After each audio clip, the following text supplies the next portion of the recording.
चलिए कुछ सामान्य ज्ञान की बात हो जाए, उसके बाद ये पाठ आपका स्कूल मुझे अच्छा लगा। देखिए सामान्य ज्ञान क्या होता है कि ये एक ऐसा ज्ञान होता है जो विषयगत तो है ही, लेकिन अगर हम रोज़ थोड़ा थोड़ा पढ़ें, वो कहीं से भी हो सकता है, तो धीरे धीरे एक समय ऐसा आएगा कि हमारे पास जानकारी का भंडार होगा।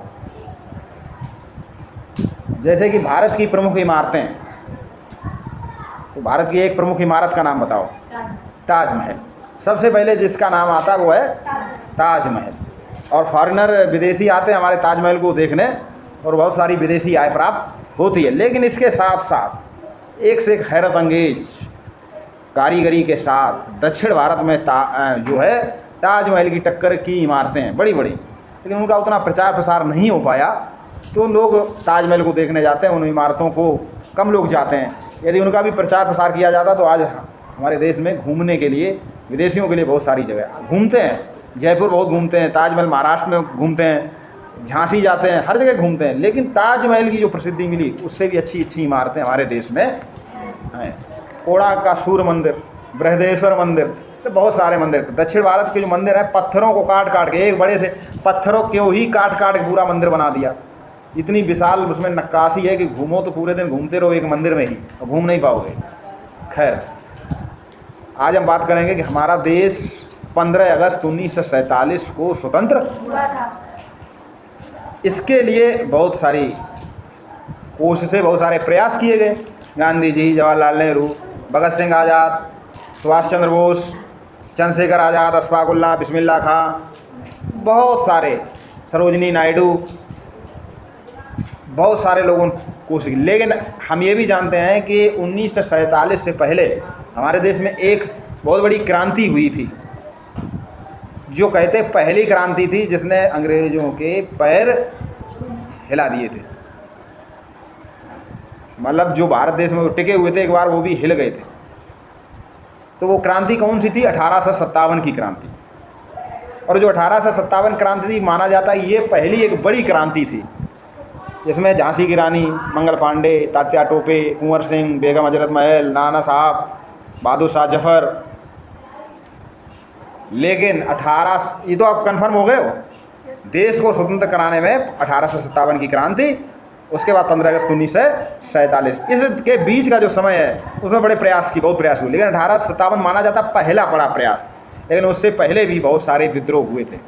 लेकिन वो विद्रोह उतने प्रचारित नहीं हुए, या उनके बारे में हम लोगों को जानकारी नहीं। तो ऐसा ही एक विद्रोह, देखिए आप अगर इसको सुन लेंगे, आपकी कान में आ जाएगा, तो हो सकता है बड़े होकर कहीं कोई इस प्रकार का प्रश्न आएगा तो आपको याद आ जाएगा।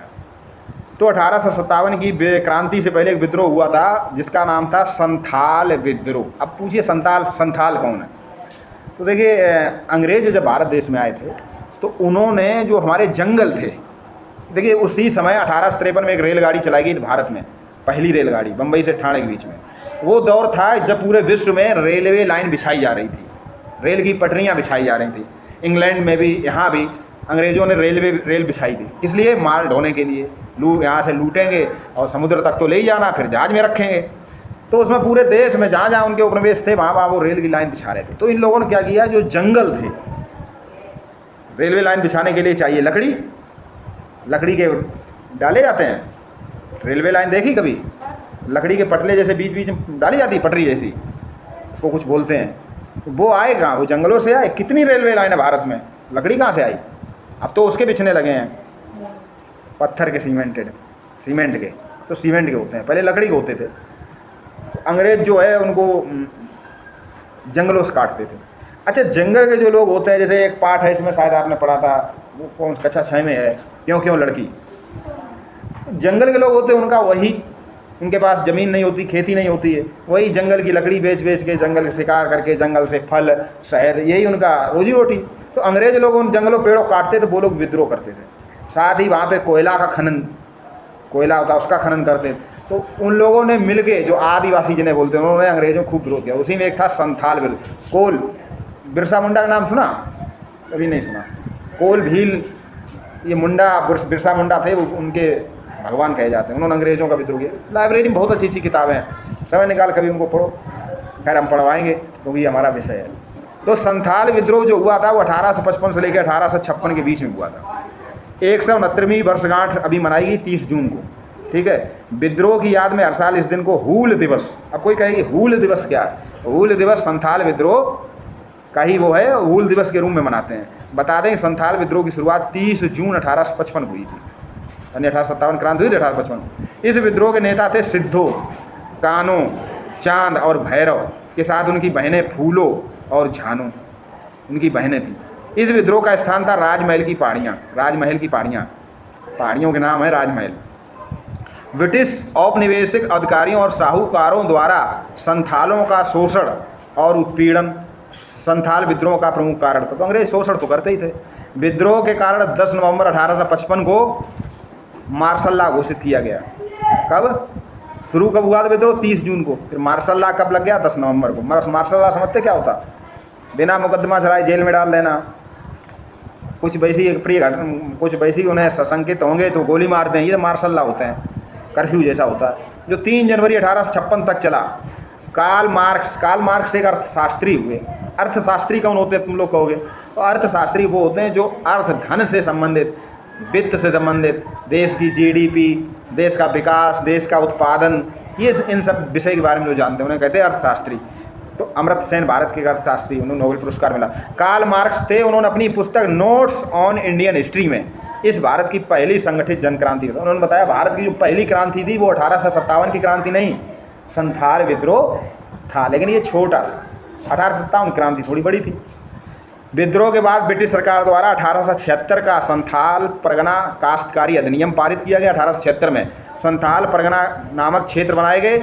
इस अधिनियम के तहत संथालों द्वारा गैर संथाल समुदाय को भूमि हस्तांतरित करना अवैध हो गया। आप ध्यान से सुनिए, हमारे यहाँ जो एससी होते हैं, एससी समझते हैं कौन लोग?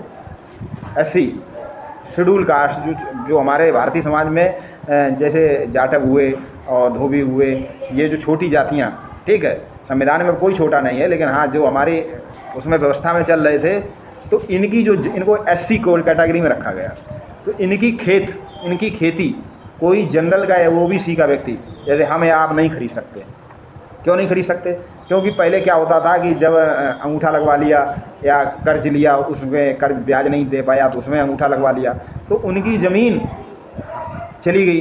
तो सरकार ने वो भूमिहीन ना हो जाए तो उनके पास जगह बनी रहे, तो एससी की ज़मीन अगर उसके पास कहीं और ज़मीन नहीं है, वही ज़मीन तो वो बेच नहीं सकता।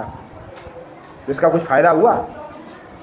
उनको फ़ायदा हुआ, इससे उनकी ज़मीन बिकने से बच गई। या उन्होंने उनके घर में कोई अनपढ़ अशिक्षित होते थे, जुआ शराब उन्होंने कहा उसमें जो है बेच ली और जुआ शराब खेल डाला, तो बेच ही नहीं पाओगे। ऐसे ही यहाँ पे संथाल लोगों की ज़मीन अंग्रेज़ों ने, और जो यहाँ के बड़े काश्तकार थे वो हड़प लेते थे, खरीद लेते थे कम पैसों में या किसी तरह से, तो उनकी ज़मीन उन्हीं के पास बनी रहे। थोड़ी तो ज़मीन होती थी बेचारों के पास और वो भी चली जाती थी। तो वहाँ पे एक अधिनियम बनाया गया कि अब उनकी भूमि अब हस्तांतरित करना अवैध होगी। आया समझ में? तो ये था संथाल विद्रोह। इसमें 3 चीज़ें निकल के आई। एक तो हूल विद्रोह, इसी नाम से जाना जाता। दूसरा, ये पहला संगठित विद्रोह था।